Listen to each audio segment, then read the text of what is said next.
Venons-en à ce projet du président de la FIFA, Gianni Infantino, qui fait trembler la planète football. Il souhaite ouvrir les portes de la Fédération internationale de football aux investisseurs privés. Objectif, accroître ses revenus financiers. Un projet très critiqué qui suscite l'inquiétude. Les instances européennes du football ont même décidé de se réunir d'urgence sur la question. Les détails avec Sophie Pizzimanti. Un communiqué qui a pris tout le monde par surprise. La Fédération internationale de football a annoncé vouloir céder une partie de ses droits commerciaux à des investisseurs privés à travers la création d'un fonds d'investissement. Une annonce qui a provoqué des vives réactions de plusieurs dirigeants et associations.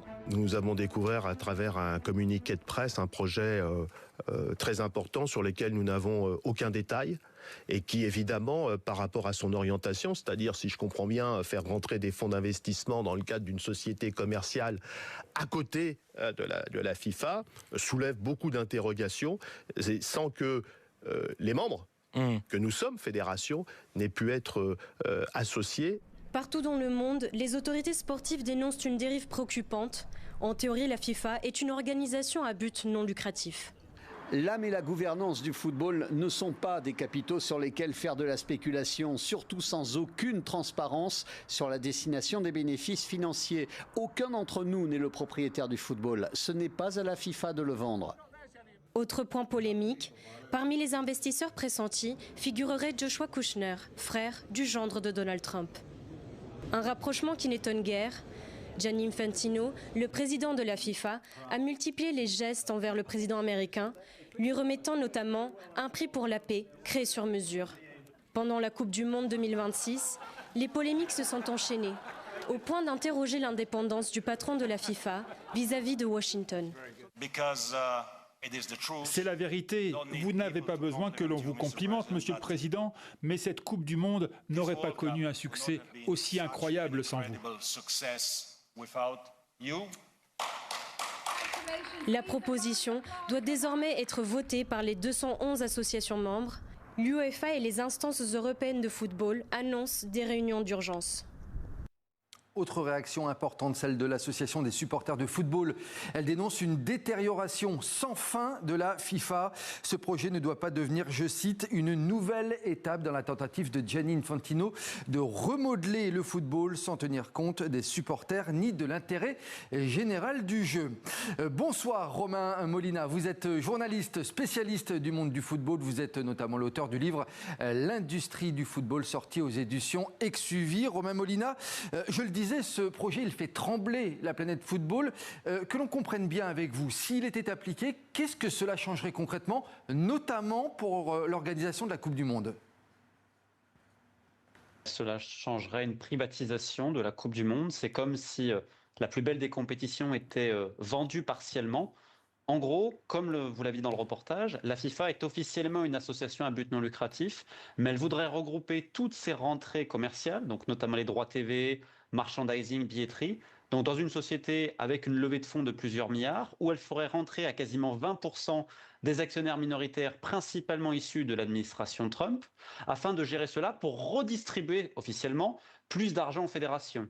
Donc ça, c'est l'idée, et surtout pour Infantino, in fine, même s'il partirait de la FIFA, là, ce qui est en train de se négocier, ce serait un rôle de commissionnaire, ce qui lui permettrait d'être encore le patron, même s'il quitte la FIFA, avec à la clé un salaire des plus lucratifs. Et justement, Romain Molina, Gianni Infantino, on peut le dire, il met la pression sur les présidents des fédérations, puisqu'il leur donne jusqu'au 19 septembre, c'est bien cela, dans un petit peu plus d'un mois et demi, pour soutenir ce projet. Et en soutien, vous l'avez dit, ils auraient des subventions, c'est bien cela ? Exactement, et c'est même encore plus pervers que cela, puisque donc les confédérations n'étaient pas au courant. Ils l'ont appris hier dans l'enquête publiée par The Times.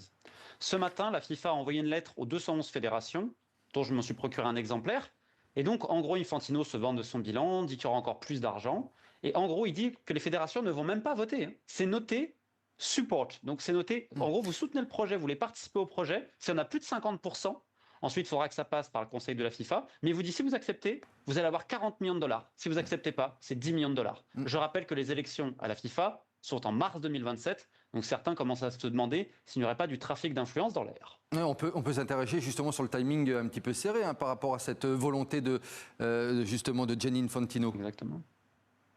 Surtout qu'il n'y a pas d'urgence. La FIFA va très bien économiquement. Alors pourquoi d'un coup vouloir complètement changer un modèle qui économiquement va? Et surtout avant les élections où quand même il y a une véritable opposition. Alors il n'y a pas un candidat sérieux, mais il y a beaucoup de personnes, notamment à l'UEFA, dans la zone de l'Océanie également, hein, et même en CONMEBOL, donc en Amérique du Nord, Amérique centrale et Caraïbes, qui s'opposent de plus en plus aux méthodes d'Infantino, même au sein de la FIFA. Donc c'est quand même le bienvenu, parce que comme le courrier le dit, il a juste besoin de 50% des fédérations plus une, c'est-à-dire que le Népal, le Timor oriental ou la France ont le même poids aux yeux de la FIFA. Donc qu'importe les pays européens, tant que certains autres vont peut-être voter Infantino en pensant que ça va leur donner davantage d'argent.